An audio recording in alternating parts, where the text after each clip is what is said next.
change, with H&M having a climate positive ambition, a climate positive value chain by 2040, and a climate neutral supply chain by 2030. And again, that's around the corner. So again, I want to say from a private sector perspective that we absolutely applaud restrictions when it comes to raising the bar on chemicals and waste. And again, when you have the time, Minister Berlin, we're happy to meet with you.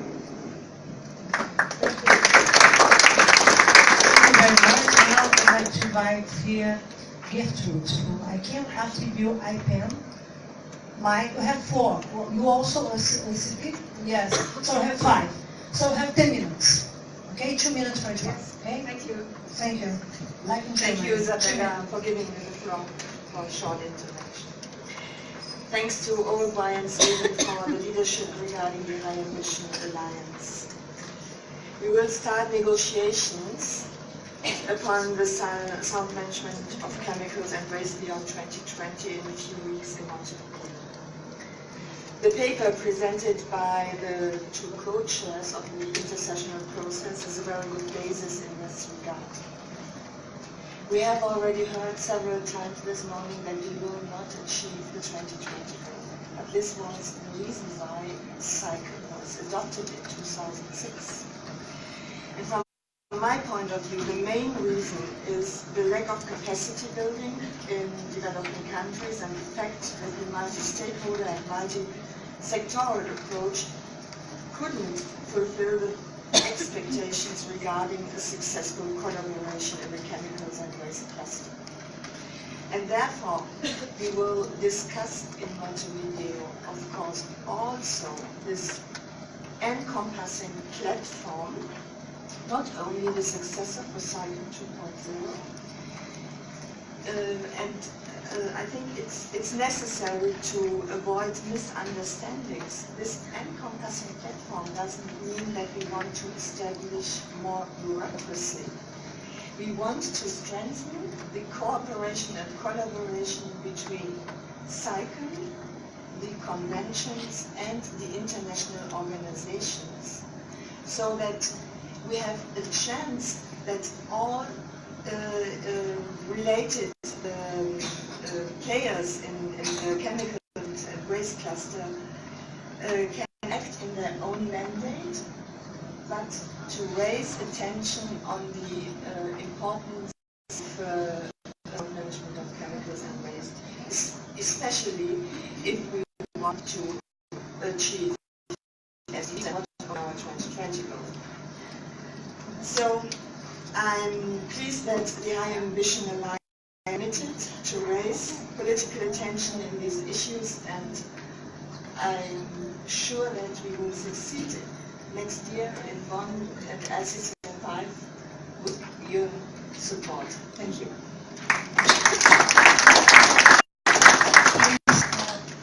I'm sorry. I'd like first of all to invite Argentina, that just arrived in the room, to have the floor. And welcome. Would you like to say something or not? Please have the floor.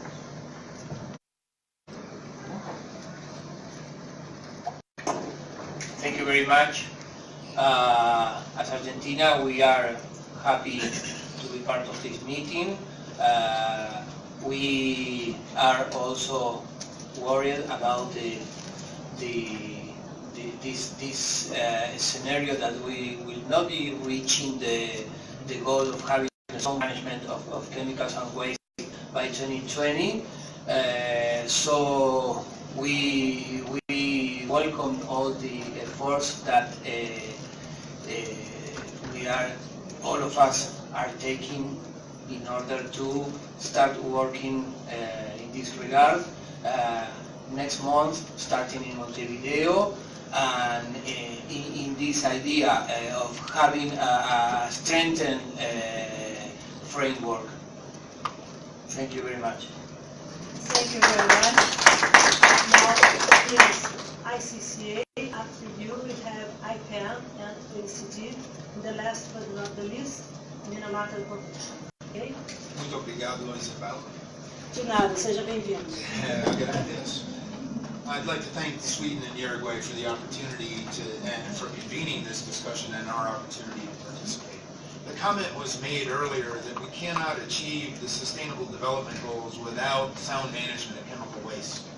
I submit to you that also means that you cannot achieve the Sustainable Development Goals without the miracle of chemistry to get there. Now, we welcome the effort, the opportunity to be engaged in the HHA discussion, the high ambition discussion.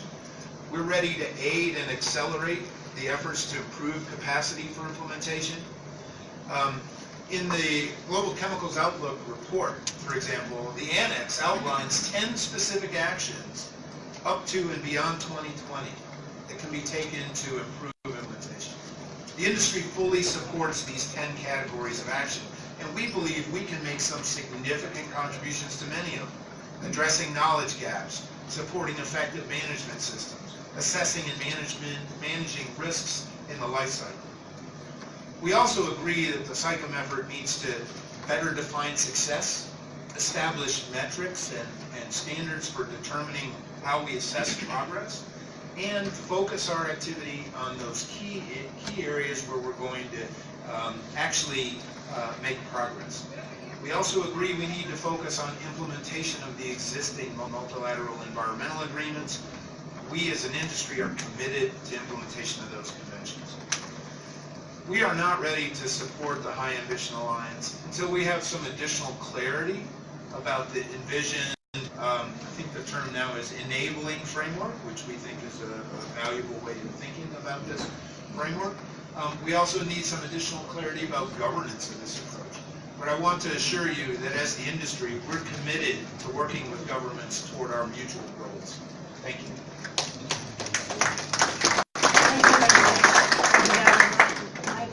Mike, please, IPAN.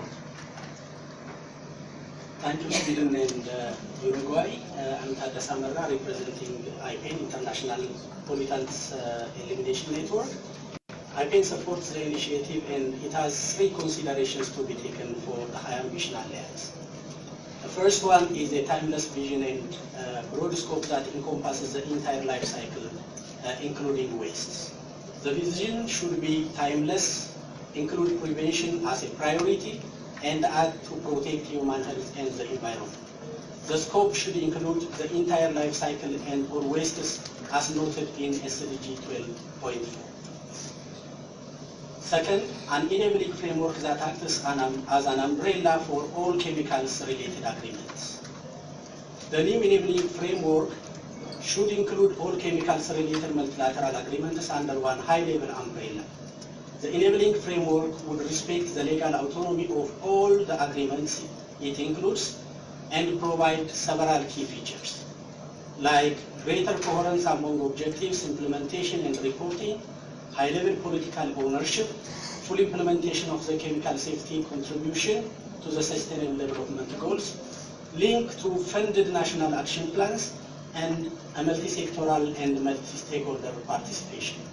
Third, and the final one, measurable contributions to the Sustainable Development Goals through a robust SICOM 2.0.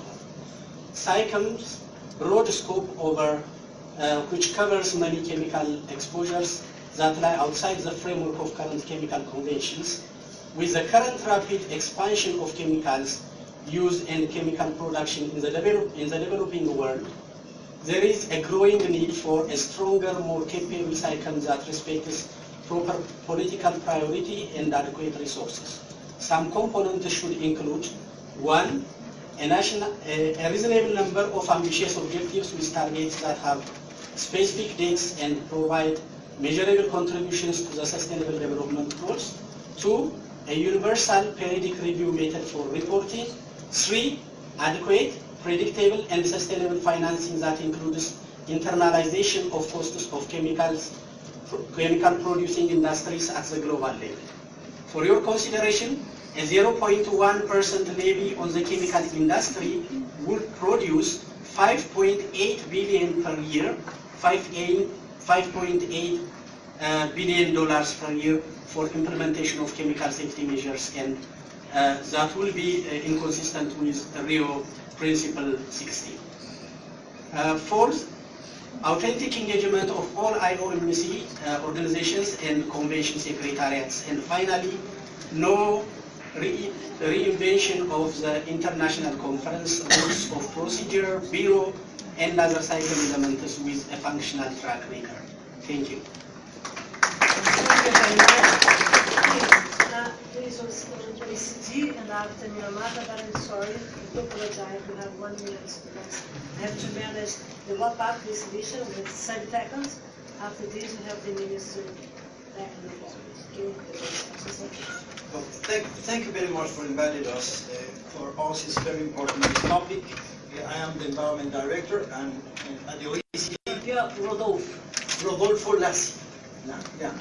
So we also have chemists in our team. So we have a robust team of chemists, experts in these topics, and we produce a lot of standards and legal instruments that our country members are implemented and are following. And let me give you an example, because yes, we must save lives, but we can, if we do our job well, we can save money too.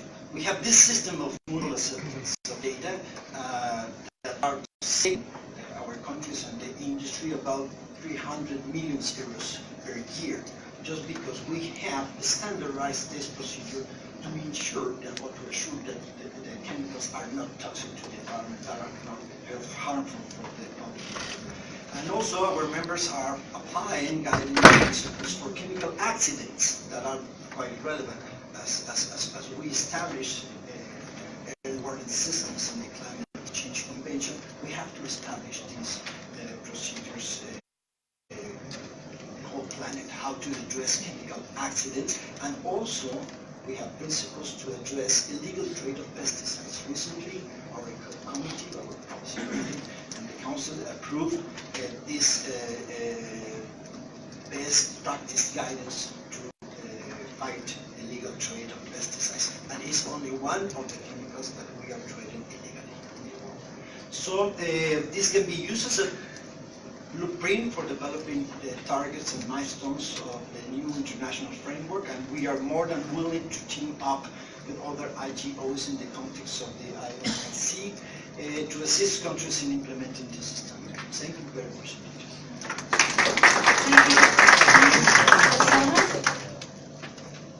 I did very brief. Thank you very much.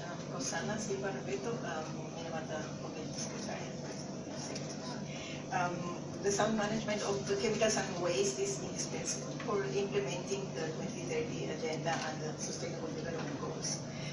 As was mentioned by the EU Commissioner, many goals are linked to chemicals and waste, so by addressing sound management, we'll be supporting various goals. Chemicals are an increasingly important part of the world's economies. Chemicals are everywhere. We cannot live without chemicals, as was just said. And therefore, as we have been emphasizing this morning, the global chemicals production can only be expected to continue increasing. Implementing the chemicals and waste related SDGs is a considerable challenge for all of us, and it needs to be addressed with much more will, strength, ambition. This requires the engagement and the relevant, the engagement and the commitment of all the relevant sectors and stakeholders. And the Minamata Convention Secretariat is very enthusiastic to cooperate with the Alliance under the Convention's mandate with commitment, engagement, and ambition. We will support the objectives of the Alliance through our outreach activities, through our capacity building, training, science-related activities. So thank you very much. Sorry. Now, I will break the protocol, Joyce, to understand this, because I want a new woman on the floor from UNEA. Okay, suppose that I should do the wrap-up, but I gave up because Ligia here is better than mine. Okay, be sure. And so, please, Ligia, you have the floor to wrap up, the key conclusion, and the close. I'm sorry. Thank you very much, Isabella, and thank you again to the governments of Uruguay and Sweden for the great leadership on this. I am a little taken by surprise, but thank you very much for giving me this opportunity to wrap up. I've pulled out 7 key messages that I will share with you in terms of what I heard here. And the first one, of course, is a lot going on already in the chemicals and waste space, but the scale of the challenge is huge, and therefore we need much more ambition, and we need much more action, and much more attention to the vulnerable peoples of the world. This is very clear. The second very clear message that came out was the need for policy coherence and greater synergies across the work we do while respecting our mandates of the different organizations that lead on chemicals and waste or work on chemicals and waste.